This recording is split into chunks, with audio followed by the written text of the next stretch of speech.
함흥의 골목은 좁았습니다.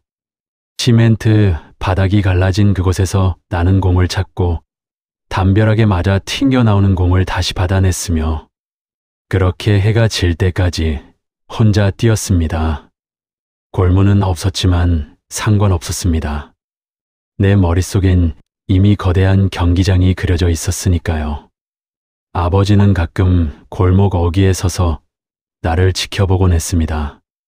말은 많지 않은 분이었지만 어느 날 저녁 그분은 내게 이렇게 말했습니다. 세상은 넓다. 그 넓은 데서도 인정받는 선수가 되라. 그때 나는 그 말의 무게를 정확히 이해하지 못했습니다. 하지만 가슴 한편에 뭔가 뜨거운 것이 자리 잡는 걸 느꼈고 그건 단순한 꿈이 아니라 증명하고 싶다는 욕망에 가까웠습니다.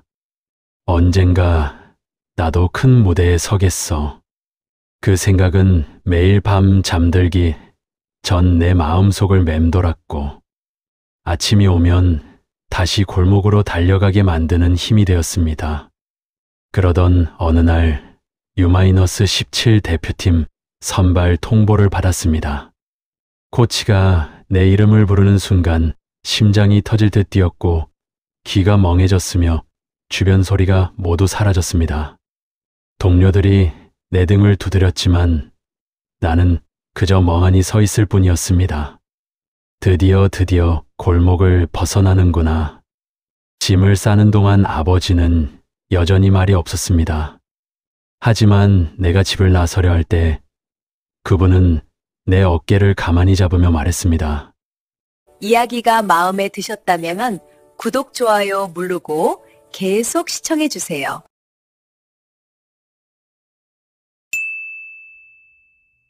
강철아, 기억해라. 내가 뛰는 건 너 하나 때문이 아니다. 그 말이 무슨 뜻인지 나는 알았습니다. 나는 리강철 개인이 아니라 이 땅에 이름을 짊어지고 가는 선수였으니까요. 버스에 올라 창밖을 보며 생각했습니다. 이제 시작이야. 세상에 내가 누군지 보여줄 거야. 함흥의 골목은 점점 멀어졌고 내 앞엔 드넓은 세계가 펼쳐지기 시작했습니다. 카타르 도하의 공항은 너무 넓었습니다. 천장이 높고 유리창이 반짝이며 에어컨, 바람이 차갑게 내려앉는 그곳에서 나는 처음으로 이국의 공기를 들이마셨습니다. 함흥의 골목과는 완전히 다른 세상이었습니다. 하지만 설렘은 오래가지 못했습니다.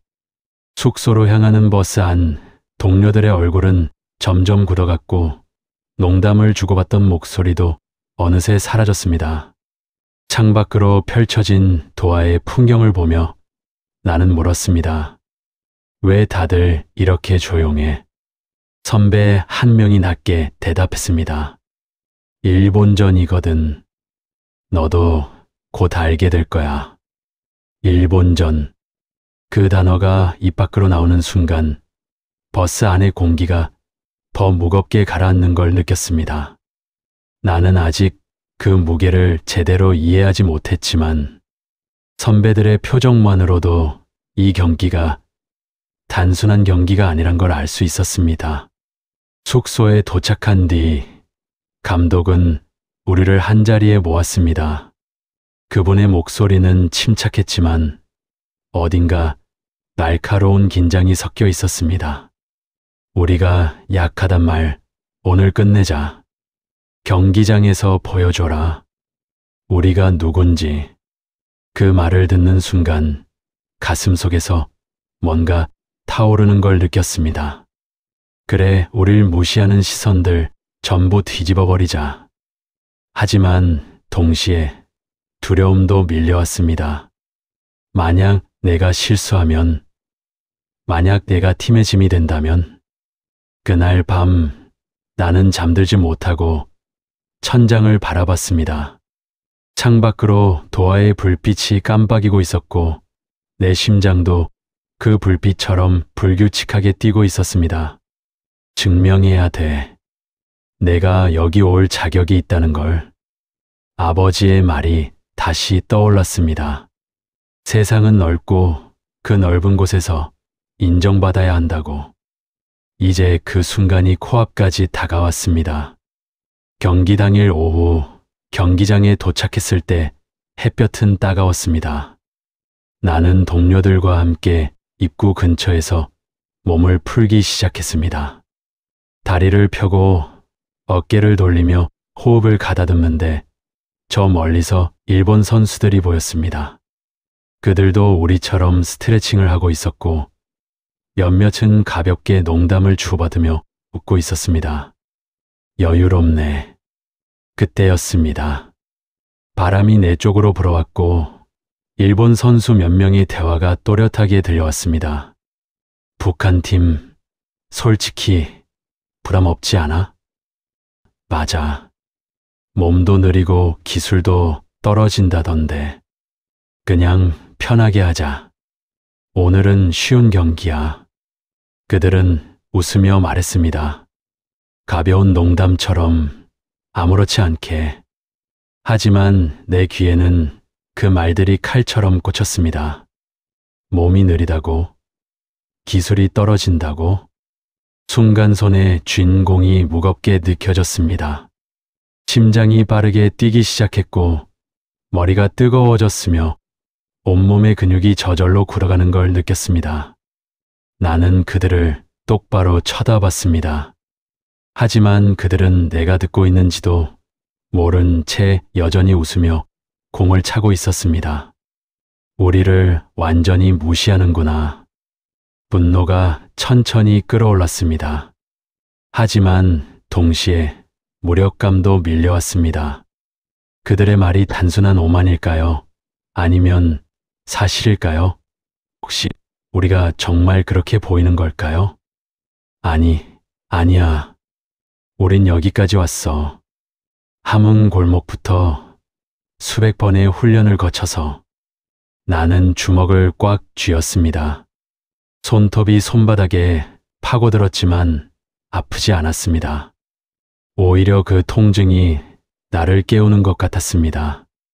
동료 한 명이 내게 다가왔습니다. 강철아, 괜찮아? 얼굴이 왜 그래? 나는 아무렇지 않은 척 고개를 저었습니다. 아니, 괜찮아. 그냥 긴장돼서. 하지만 속으로는 달랐습니다. 오늘 꼭 보여줄 거야. 내 놈들이 얼마나 틀렸는지. 경기장 입구로 들어서는 순간 내 표정은 이미 차갑게 굳어 있었습니다. 경기 시작 전 양팀은 중앙선에 도열했습니다. 주심의 호루라기 소리가 짧게 울렸고 우리는 한 명씩 상대 선수들과 주먹 하이파이브를 나누기 시작했습니다. 이건 예의였습니다. 경기 전 서로를 존중한다는 의미의 인사였습니다. 하지만 내 손은 차가웠습니다. 일본 선수들이 하나씩 내 앞을 지나갔습니다. 첫 번째, 두 번째, 세 번째. 나는 기계적으로 손을 내밀었고 그들도 가볍게 주먹을 맞댔습니다. 그러다 그가 왔습니다. 히로세 아키야. 일본 팀의 주장이었습니다. 키가 크고 얼굴에 자신감이 가득했으며 그의 눈빛은 어딘가 여유로웠습니다. 아까 그 대화를 나눴던 선수들 중 한 명이었습니다. 너였구나. 그가 내게 다가오며 손을 내밀었습니다. 미소까지 띄고 있었습니다. 마치 아무 일도 없었다는 듯이. 순간 머릿속이 하얘졌습니다. 몸도 느리고 기술도 떨어진다고 했지. 손을 내미는 순간 나는 무의식적으로 힘을 주었습니다. 아니, 의식적이었을지도 모릅니다. 내 주먹이 그의 손에 강하게 내리쳤고 둔탁한 소리가 났습니다. 박! 히로세의 눈이 순간적으로 커졌습니다. 놀람이었습니다. 하지만 그는 표정을 금세 다잡았고 아무 말 없이 손을 거두어 갔습니다. 나는 그대로 서 있었습니다. 심장이 쿵쿵 뛰었고 손바닥이 따끔거렸으며 등 뒤로 동료들의 시선이 느껴졌습니다. 내가 방금 뭘 한 거지? 이성이 돌아왔습니다. 하지만 이미 늦었습니다. 나는 선을 넘었습니다. 예의를 지키지 못했고 감정에 휘둘렸으며 스스로를 통제하지 못했습니다. 동료 한 명이 내 옆을 지나가며 작게 속삭였습니다. 진정해. 경기는 아직 안 시작했어. 나는 고개를 끄덕였지만 속으로는 혼란스러웠습니다. 아버지가 뭐라 했더라? 화를 이기라고 하셨나? 하지만 화는 이미 내 온몸을 지배하고 있었습니다. 주먹을 쥔 손은 여전히 떨렸고 히로세의 뒷모습을 보며 나는 이를 악물었습니다. 주심이 호루라기를 불었습니다. 경기가 시작되었습니다. 하지만 내 머릿속은 이미 경기 밖에 있었습니다. 전반 4분, 일본이 선제골을 넣었습니다. 관중석에서 환호성이 터졌고 일본 선수들은 서로를 끌어안으며 기뻐했습니다. 히로세가 골을 넣은 선수의 머리를 쓰다듬으며 웃고 있었습니다. 나는 그 장면을 멍하니 바라봤습니다. 내 탓인가? 동료들의 표정이 굳었습니다. 감독이 벤치에서 손짓을 하며 뭔가 소리쳤지만 내 귀에는 제대로 들리지 않았습니다. 머릿속이 복잡했고 다리에 힘이 빠졌으며 공이 내 발에 닿을 때마다 어색하게 튕겨나갔습니다. 내가 팀 분위기를 망친 거야. 하이파이브에서 감정을 못 참아서 자책이 밀려왔습니다. 경기는 계속되고 있었지만 나는 제대로 뛰지 못하고 있었습니다. 패스는 빗나갔고 드리블은 끊겼으며 상대에게 공을 빼앗기는 횟수가 늘어났습니다. 전반전이 끝났습니다. 라커룸으로 돌아오는 길 아무도 말이 없었습니다. 나는 구석에 앉아 고개를 숙였고 손으로 얼굴을 감쌌습니다. 아버지, 제가 잘못했습니다. 그때 감독이 내 앞에 섰습니다. 강철아, 고개 들어. 나는 천천히 고개를 들었습니다. 감독의 눈빛은 날카롭지 않았습니다. 오히려 차분했습니다. 화가 실력을 이겨서는 안 돼. 내가 여기 온 이유를 잊지 마라. 그 말이 가슴에 박혔습니다. 그래, 나는 여기 화내러 온 게 아니야. 축구하러 왔어. 후반전이 시작되었습니다. 나는 심호흡을 했습니다. 공기가 폐 속으로 깊이 들어왔고 머릿속이 조금씩 맑아지기 시작했습니다. 동료 한 명이 내게 패스를 건넸고 나는 그 공을 받으며 처음으로 제대로 된 터치를 했습니다. 이제부터 시작이야. 후반 22분, 우리 팀이 동점골을 넣었습니다. 골이 터지는 순간 동료들이 나를 끌어안았습니다. 그들의 체온이 느껴졌고 함께 뛴다는 감각이 돌아왔으며 비로소 나는 경기 안으로 들어왔습니다. 경기는 결국 무승부로 끝났고 승부차기로 향했습니다. 필드를 걸어 나가며 나는 히로세를 보았습니다. 그의 얼굴에도 긴장이 서려 있었습니다. 이제 진짜 승부다. 승부차기는 잔인했습니다. 한 사람씩 나가 공을 차고 골이 들어가거나 막히면 돌아오는 것. 그 짧은 순간에 모든 것이 결정되는 것. 관중석은 숨을 죽였고 필드 위의 공기는 얼어붙은 듯 했습니다.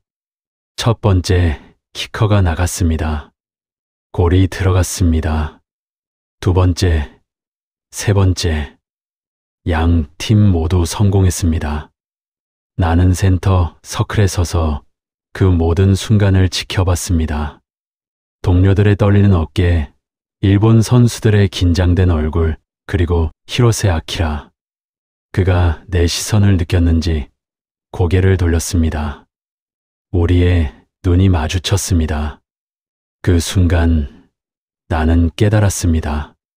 그의 눈빛이 달라졌다는 것을. 경기 전 하이파이브를 할 때 그 여유로운 눈빛이 아니었습니다. 지금 그의 눈에는 존중이 담겨 있었습니다. 우리를 인정하는 건가? 4번째 키커, 5번째 키커. 경기는 팽팽하게 이어졌습니다. 그리고 마지막 키커가 나갔습니다. 우리 팀의 막내였습니다. 어린 선수였고 다리가 떨리는 게 보였으며 공을 놓는 손이 2번이나 미끄러졌습니다. 나는 숨을 참았습니다. 막내가 도움닫기를 했고 공을 찼습니다. 공은 골대를 향해 날아갔지만 골키퍼가 몸을 날렸고 손끝에 공이 맞으며 방향이 꺾였습니다. 빗나갔습니다. 관중석에서 한쪽은 환호했고 한쪽은 신음했습니다. 우리는 졌습니다. 막내는 그 자리에 무릎을 꿇었습니다. 나는 달려가 그의 어깨를 감쌌고 동료들도 하나둘 모여들었습니다. 아무도 그를 탓하지 않았습니다. 우리 모두 알고 있었으니까요. 승부차기는 누구의 잘못도 아니라는 것을. 경기가 끝났습니다. 우리가 필드를 떠나려는 순간 히로세가 내게 다가왔습니다. 그는 잠시 망설이더니 입을 열었습니다. 경기 전 우리가 한 말, 미안했다. 넌 좋은 선수야. 그 말을 듣는 순간 가슴 속 무언가가 풀렸습니다. 나는 고개를 끄덕였습니다. 말은 나오지 않았지만 그것으로 충분했습니다. 히로세는 손을 내밀었습니다. 이번엔 진짜 악수였습니다. 나는 그의 손을 잡았습니다. 차갑지 않았습니다. 따뜻했습니다. 우리는 서로를 몰랐을 뿐이구나. 패배는 쓰라렸지만 그날 나는 무언가를 얻었습니다. 버스에 올랐을 때 해가 지고 있었습니다. 카타르의 석양은 붉었습니다. 도하의 건물들 사이로 빛이 번지며 하늘을 물들이고 있었고 그 빛은 버스 창문을 통해 우리의 얼굴에도 닿았습니다. 동료들은 조용했습니다. 누구는 창밖을 보고 있었고 누구는 고개를 숙이고 있었으며 누구는 눈을 감고 있었습니다. 패배의 무게가 버스 안을 가득 채우고 있었습니다. 나는 창가에 앉아 있었습니다. 석양을 보며 오늘 하루를 천천히 되새겼습니다. 경기장 입구에서 들었던 그 말들, 몸도 느리고 기술도 떨어진다던데, 그 순간 느꼈던 모욕감, 하이파이브 때 주먹에 실었던 분노, 전반전 실점 후의 자책감. 나는 왜 그렇게 화가 났을까? 생각해보니 답은 간단했습니다. 나는 인정받고 싶었습니다. 존중받고 싶었습니다. 함흥 골목의 소년이 아니라 진짜 선수로 보여지고 싶었습니다. 하지만 그 방법이 틀렸습니다. 화를 내고 상대를 적대시하고 감정에 휘둘리는 것. 그건 존중을 얻는 방법이 아니었습니다. 오히려 나를 더 작게 만들 뿐이었습니다. 히로세가 마지막에 한 말 진심이었을까? 아마 그랬을 겁니다. 그의 눈빛이 거짓말하지 않았으니까요. 그는 경기를 통해 우리를 다시 봤고 자신들의 편견이 틀렸다는 걸 깨달았을 겁니다. 그렇다면 나는요? 나도 깨달았습니다. 일본 선수들이 처음부터 우리를 무시하려던 건 아니었다는 것. 그들은 그저 정보 부족으로 잘못 판단했을 뿐이고 우리는 서로를 제대로 알지 못했을 뿐이라는 것.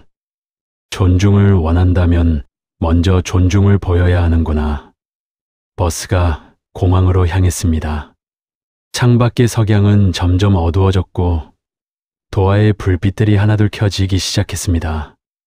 감독이 자리에서 일어나 우리를 돌아보며 말했습니다. 고생했다. 오늘의 패배를 부끄러워하지 마라. 너희는 잘 싸웠어. 몇몇 동료들이 고개를 끄덕였습니다.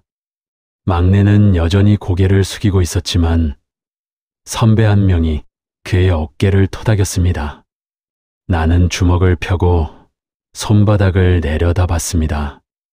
아까 히로세와 악수했던 그 손. 이제 이 손은 더 이상 분노를 담지 않을 겁니다. 아버지, 이제 알 것 같습니다. 세상에서 인정받는다는 게 뭔지. 그건 상대를 이기는 것만이 아니었습니다. 상대를 존중하고 나 자신을 통제하며 올바른 태도로 경기하는 것. 그게 진짜 선수의 모습이었습니다. 버스는 천천히 공항에 도착했습니다. 함흥으로 돌아왔을 때 골목은 그대로였습니다. 시멘트 바닥은 여전히 갈라져 있었고 담벼락에는 공 자국이 그대로 남아 있었으며 아이들이 공을 차는 소리가 들렸습니다. 하지만 나는 달라져 있었습니다. 며칠 후 훈련장에 나갔을 때 어린 후배들이 다가왔습니다. 그들은 대표팀 경기 이야기를 듣고 싶어 했고 눈을 반짝이며 질문을 쏟아냈습니다. 형, 일본 선수들 진짜 강했어요? 승부차기 때 떨리지 않았어요? 형은 어떻게 그렇게 잘해요? 나는 잠시 생각했습니다. 무슨 말을 해줘야 할까? 승리의 이야기를 들려줘야 할까? 아니면 패배의 이야기를 들려줘야 할까? 그리고 나는 입을 열었습니다. 경기는 실력으로 하고 사람은 태도로 이긴다. 후배들은 고개를 갸우뚱했습니다. 아마 무슨 뜻인지 정확히 이해하지 못했을 겁니다. 나도 예전엔 그랬으니까요. 나는 계속 말했습니다. 상대를 존중하지 않으면 내 실력도 제대로 나오지 않아. 화가 나도 참아야 하고 감정이 앞서도 이겨내야 해. 그게 진짜 선수야. 한 후배가 물었습니다. 그럼 형은 그렇게 했어요? 나는 솔직하게 답했습니다. 아니, 나는 실수했어. 화를 참지 못했고 상대를 무시했지. 그래서 배웠어. 후배들은 진지하게 내 말을 들었습니다. 나는 그들의 어깨를 가볍게 두렸고 훈련을 시작하라고 말했습니다. 훈련이 끝난 후 우리는 팀 내부 연습 경기를 했습니다. 양 팀으로 나뉘어 서로 마주섰고 시작 전 주먹 하이파이브를 나누기 시작했습니다. 내 차례가 왔습니다. 상대편 후배가 손을 내밀었습니다. 나는 망설이지 않고 손을 뻗었고 부드럽게 주먹을 맞댔습니다. 차갑지 않았습니다. 따뜻했습니다. 이게 맞는 거야. 경기가 시작되었습니다. 공을 차고 뛰고 패스하는 동안 나는 카타르에서의 그날을 떠올렸습니다. 히로세의 마지막 악수, 석양 아래 버스 안에서의 깨달음, 아버지의 말씀, 세상은 넓다. 그 넓은 데서도 인정받는 선수가 되라. 이제 나는 알았습니다. 인정은 주먹으로 얻는 게 아니라 태도로 얻는 것이라는 걸. 존중은 요구하는 게 아니라 먼저 보여주는 것이라는 걸. 경기가 끝나고 하늘을 올려다봤습니다. 구름이 천천히 흘러가고 있었고 함흥의 바람이 내 얼굴을 스쳤습니다. 그날의 일본전은 분명 패배였습니다. 하지만 내게는 성장이라는 가장 중요한 승리를 남긴 경기였습니다. 나는 이제 더 나은 선수가 될 준비가 되어 있었습니다.